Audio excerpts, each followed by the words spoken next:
tipe 1 ini cenderungnya adalah bawaan.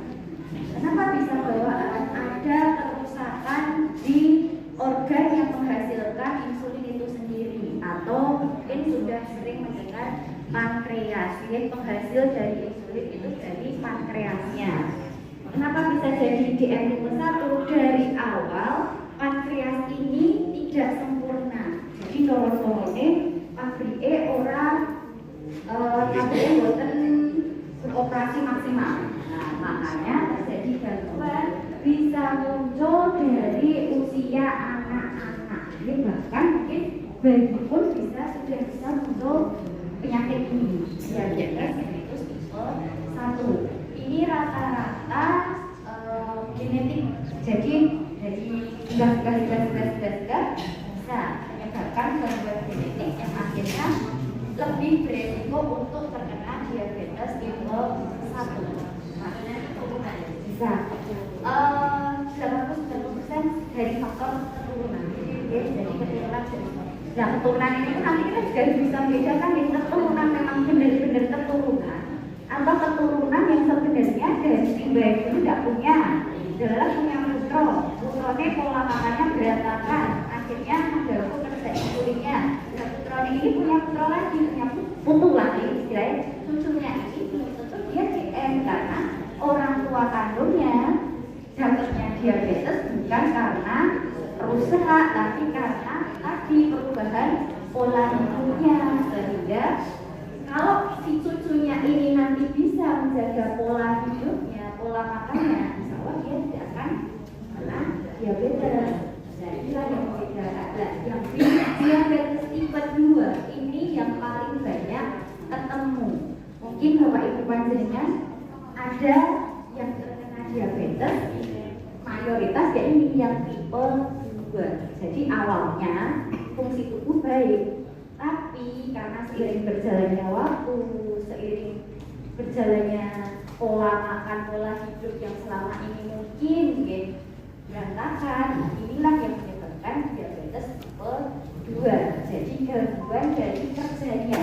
Kalau yang satu ini tadi pabriknya, kalau yang 2 ini lebih ke hasil pabriknya tadi. Cara-caranya tidak boleh barang sortiran. Jadi dia tidak sempurna, makanya tidak bisa mengkoordinasi fungsinya secara baik.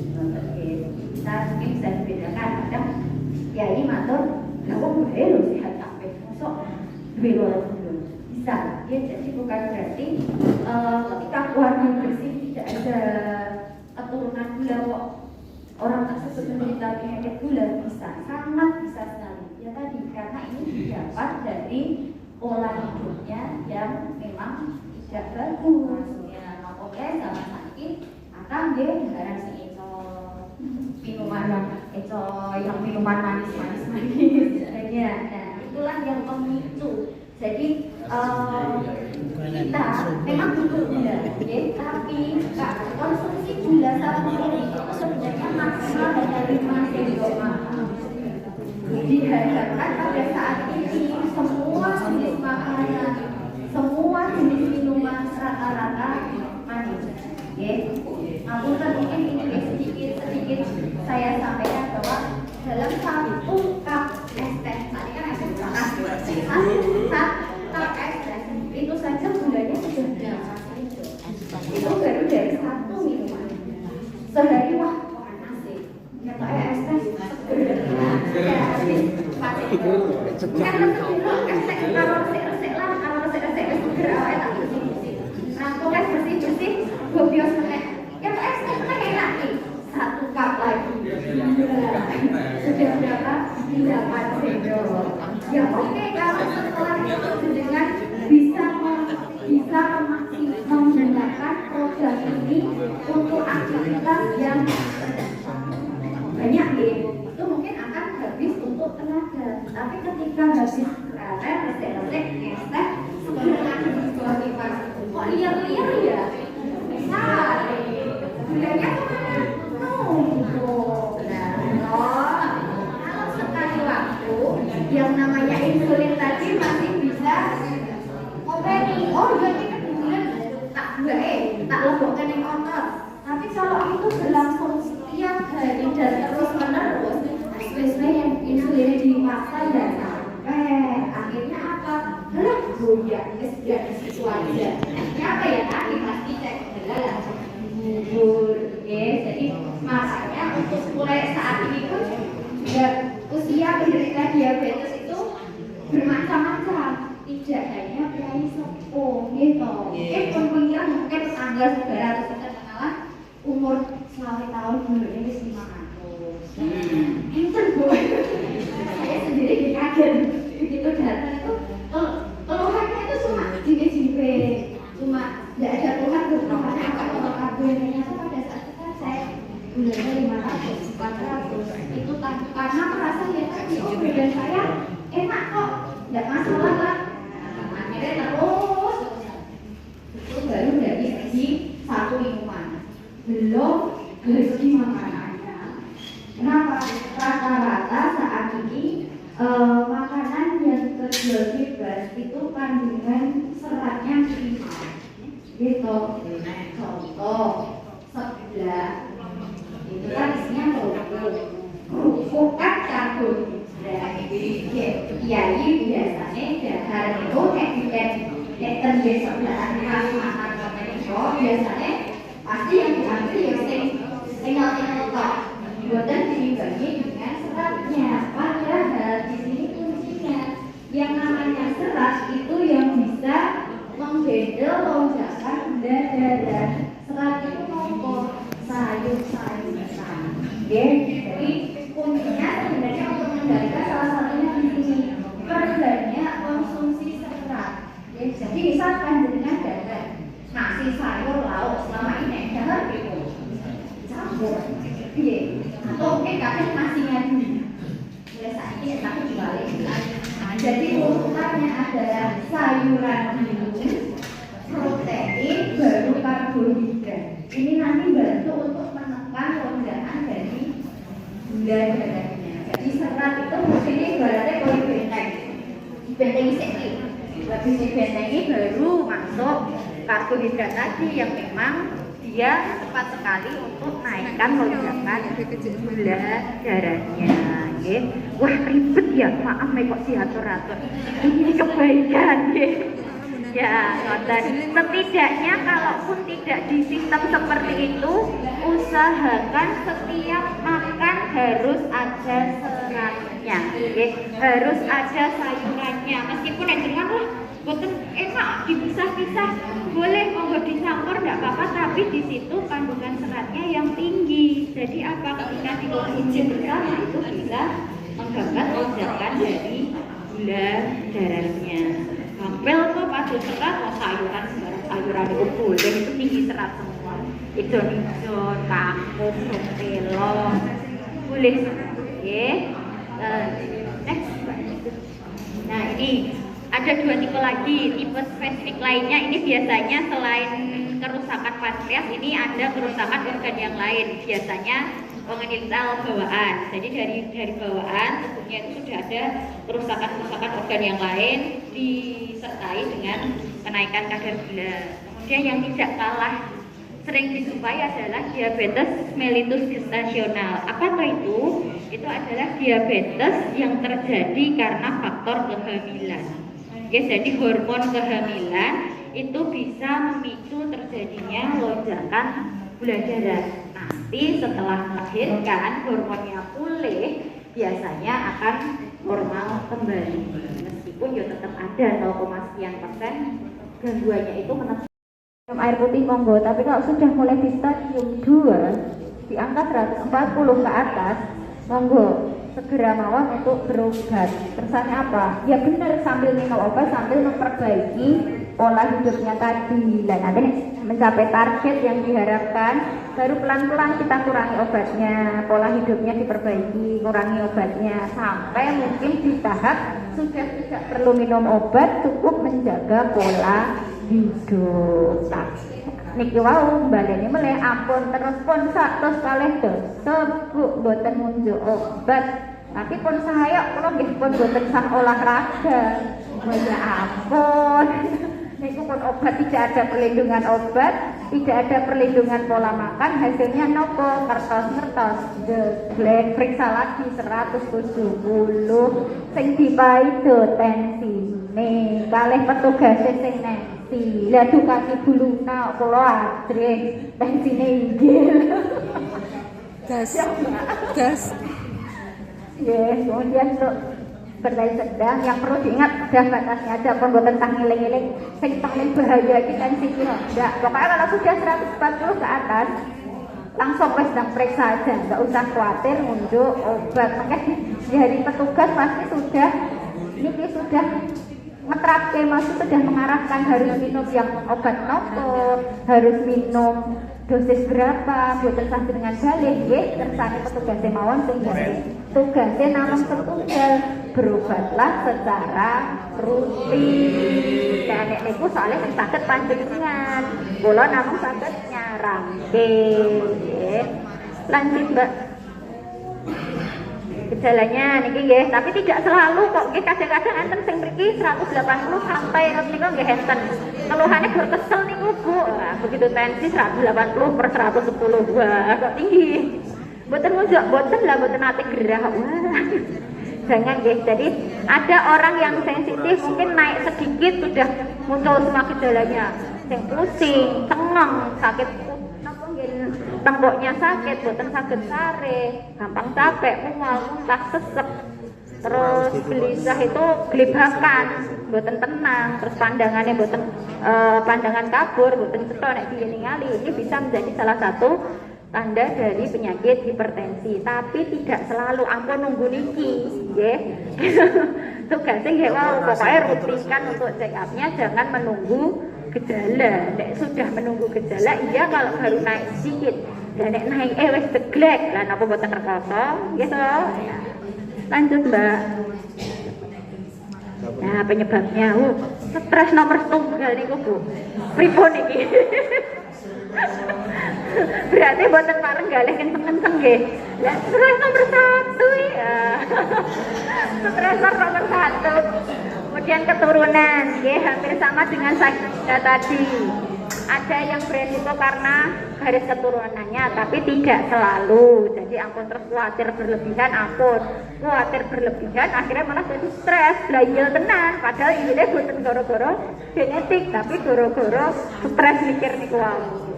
Kemudian merokok, kegemukan, ya, kurang aktivitas fisik dan konsumsi minuman keras. Yang diulang-ulang merokok, kegemukan, kemudian aktivitas fisik, karena ini sering sekali dilupakan. Ya. Lanjut, pengobatan. Ini langkah awal biasanya tadi merubah dulu pola makannya, merubah dulu pola hidupnya, pola stresnya, ya. Terus perbanyak aktivitas fisik, olahraga, dan yang jelas hentikan rokok bagi perokok. Ini sebenarnya kuncinya di situ. Jadi semua penyakit karena gaya hidup itu terkaitnya ya ini tadi. Jadi berat badan berlebih, kemudian kurang aktivitas, dan rokok. Ini memang 3 sekawan ini rodok drawasi, khususnya memang rodok ditencang ngoten nggih. Ya angel menang. Ya, lanjut Mbak. Setelah mengubah pola hidup, apabila belum mencapai target yang diharapkan, baru kita mulai dengan obat-obatan. Ini obat-obatan ini adalah jenis-jenisnya saja. Pemberiannya sesuai apa? Pemberiannya sesuai kondisi tubuh masing-masing. Jadi meskipun podo-podo, NC 140, ada yang dikasih amlodipin, ada yang dikasih furosemid, ada yang dikasih captopril. Itu menyesuaikan kondisi tubuh panjenengan, ya. Jadi tidak juga langsung dipukul rata. Boten kontrol, kok boten kontrol kan Bu. Piyang salah batok kengene tanggi kula. Nah, tensinya podo. Ya ampun ngoten nggih. Jadi memang ada pemantauan-pemantauan tertentu, pertimbangan-pertimbangan tertentu kenapa diberikan obat tersebut, nggih. Lanjut, Mbak. Nah, ini komplikasinya. Biasanya yang ditakutkan ini ya, resiko-resiko agak besar ini yang digambar. Resiko komplikasi di otak bisa menyebabkan stroke. Kemudian di mata retinopati. Retinopati itu apa? Kerusakan saraf mata yang mengakibatkan kebutaan. Kemudian ginjal, terjadi gagal ginjal, kemudian di jantung serangan jantung, dan gangguan pembuluh darah yang ada di kaki, pembuluh darah perifer biasanya, terus kayak gosong gitu bisa, ya. Kemudian lanjut Mbak. Oke, kendalikan hipertensi dengan patuh. Apa tuh patuh? Yang satu, P-nya, periksa kesehatan secara rutin dan ikuti anjuran dokter. Jangan gede, pun penak, pun normal, mandek-mandek dewe.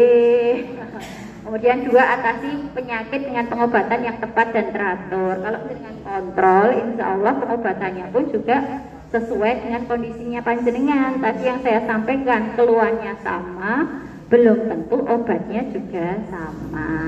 Kemudian tetap diet, jangan gizi seimbang. Upayakan aktivitas fisik loh, tenan toh, aktivitas fisik medal melih. Kemudian hindari asap rokok, alkohol, dan zat karsinogenik lainnya. Terima kasih. Sudah.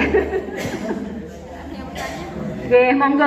Kalau dari materi ini tadi, monggo. Kalau mau ada pertanyaan boleh. Oke, Bu.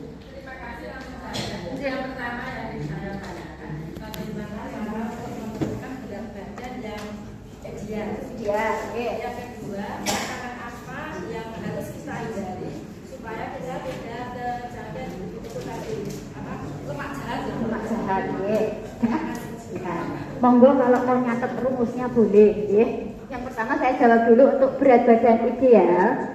Itu beratnya, jadi kita menghitungnya adalah IMT-nya, indeks massa tubuh. Itu caranya berat badan dibagi tinggi badan dalam meter dikuadrat. Contoh ya, contoh berat 50, tinggi badan 150 cm. Berarti ngitungnya 50 niku wau dibagi 150 cm itu kan sama dengan 1,5 meter. Ye, terus. Nah, 1,5 meter ini dikuadratkan dulu. Jadi gampangannya 1,5 ping 1,5. Hasilnya kan 2,25 kalau nggak salah, 2,25.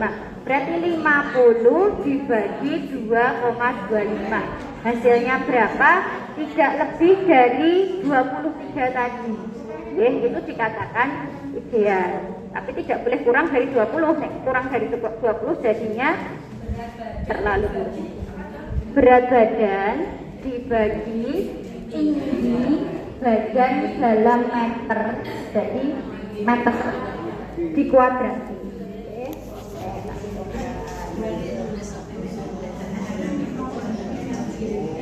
Nah, contohnya tadi dibagi 1,5 kuadrat, hasilnya sama dengan 50 dibagi 2,25, hasilnya 22,22.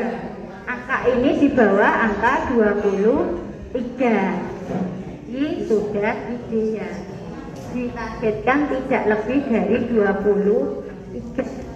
Andainya kok berat tingginya 1,5 meter tapi beratnya 60, itu berarti sudah masuk kriteria obesitas, karena hasilnya berapa? 26 MT-nya, padahal targetnya berapa? 23. Terus yang kedua, makanan yang kira-kira biar tapi begini.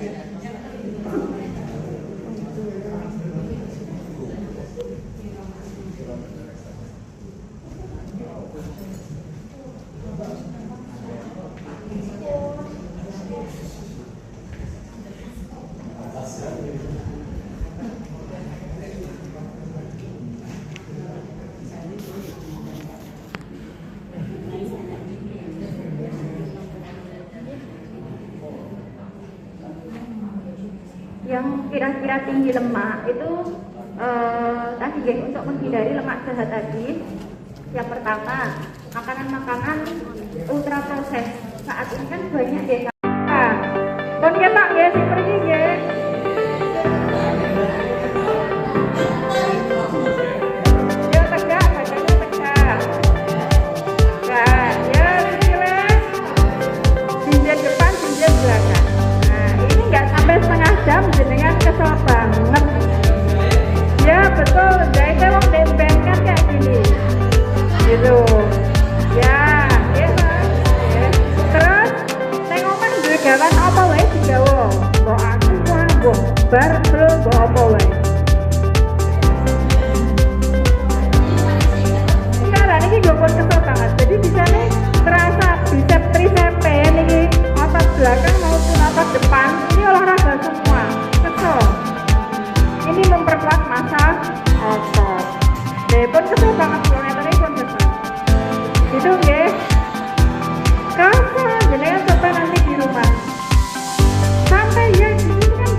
Begitu nggih. Terima kasih sekali. Pripun? Daftar pemeriksaan. Oh, nggih. KTP. Saged Bu. Jangan lupa itu tanggal 16, jangan sampai belum tahu paling terbatas satu sama dua itu untuk pemeriksaan sama dengan yang diperiksa kita itu biayanya 1.326.000. Nek ngasih jenengan boten rawuh, nggih. Perolehan dari Mas Budi itu yang biasanya datang ke sini itu Budi sehat, Mas Solo itu saya kemarin baca statusnya itu biayanya 1.326.000. Nanti orang tidak boleh manfaat 1 juta. Betapa senangnya I love you. Makanya nyampe pelabuhan barang ditekake Budi sehat, biar penjenengan sehat itu tahun ngarep.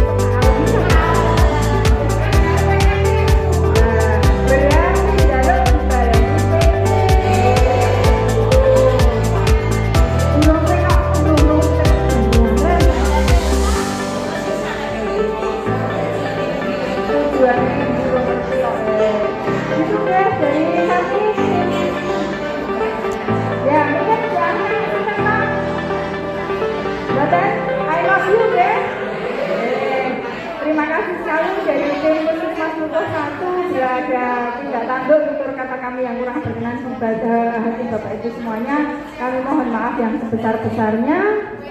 Punduripun dari Ageng Sugeng. Akhir kata, wassalamualaikum warahmatullahi wabarakatuh.